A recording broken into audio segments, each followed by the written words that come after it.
నమస్కారం, ఘంటారావానికి స్వాగతం. ముందుగా ప్రధానాంశాలు. హార్ముజ్ జలసంధి నుంచి భారత నౌకలు వెళ్లేందుకు పచ్చ జెండా. ప్రపంచ ఇంధన సంక్షోభం వేళ ఇరాన్తో దౌత్య చర్చలు సఫలం. కోనసీమ కొబ్బరి రైతులను తాకిన గల్ఫ్ యుద్ధ జ్వాలలు. ఎగుమతులు నిలిచిపోవడంతో పడిపోయిన ధరలు.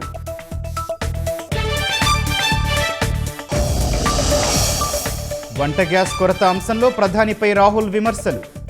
ప్రజలను ఆందోళన చెందవద్దంటూ మోదీ భయపడుతున్నారని వ్యాఖ్య.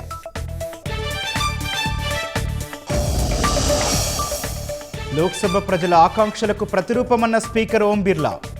నిబంధనలకు లోబడే విధులు నిర్వర్తించినట్టు స్పష్టీకరణ. స్పీడ్ ఆఫ్ డూయింగ్ బిజినెస్లో జిల్లాలకు ర్యాంకులు ఇస్తామన్న సీఎం.